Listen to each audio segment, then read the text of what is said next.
Islam.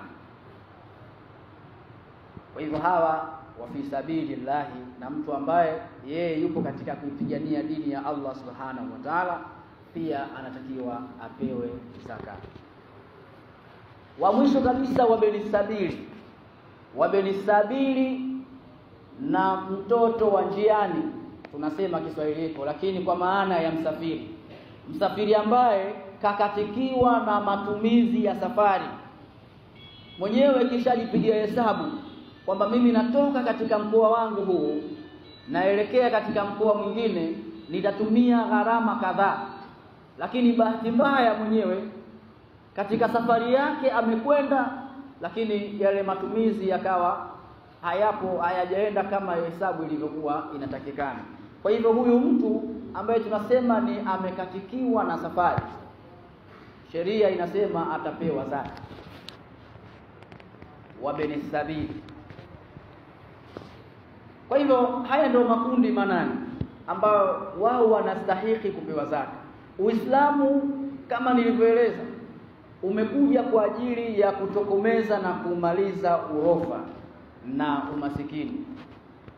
Hawa ambao wao hawana uwezo wa kujitosha katika maisha yao, ikiwa watafanyiwa jambo la kupewa zaka, basi wataweza kujiendeleza katika maisha yao na wataweza kuwapa watu wengine ambao si wenye uwezo. Katika zama za Amiri al-Mu'minina Umar bin Abdul Aziz, huyu Amiri al-Mu'minina huyu ni katika kizazi ambacho tunasema ni katika vijukuu vya Amiri al-Mu'minina Sayyidina Umar bin al-Khattab radhiallahu anhu. Hawa ukiangalia katika asli kuanzia babu yake huyo Umar bin al-Khattab, huyo Umar yeye pia ndiye ambaye aliendeleza jambo la Baitul Mal ambalo yeye alilisimamia kisawasawa.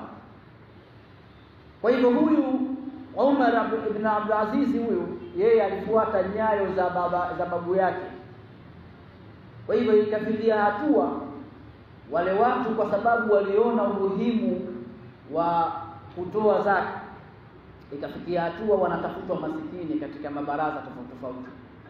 Watu wanakwenda masokoni, wananadi, wako wapi masikini, tuwape zaka, wanakosekana, kwa sababu walimaliza kabisa na kutatua yale matatizo yote ya Waislamu ambao wasiokuwa na uwezo. Kwa hivyo katika suala la utoaji wa zaka ni suala nyeti kabisa ambalo Waislamu wanatakiwa walitekeleze kwa hali na mali.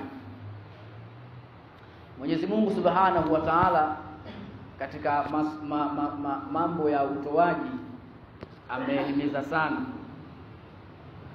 Ikafikia hatua Mwenyezi Mungu akasema, man jaa bil hasanati falahu ashru amthaliha, yeyote atakayefanya jambo jema, jambo moja tu ambalo ni jema zuri lenye kufaa, basi ana yeye kupata 10 mfano wake. Wa man jaa bisayiati fala yujza illa mithlaha, wallahu, na Mwenyezi Mungu Subhanahu wa Ta'ala katika hawa ambaye yeye kafanya jema moja kalipo mfano wa 10 mfano wake, na huyu ambaye kafanya baya moja, Mwenyezi Mungu anasema hatolipwa isipokuwa atalipwa mfano wa baya hilo hilo. Mwenyezi Mungu anatupenda kiasi gani? Unafanya jema unazidishiwa mara 10, lakini ukifanya baya lako linaendelea vile vile, lile moja linaandikwa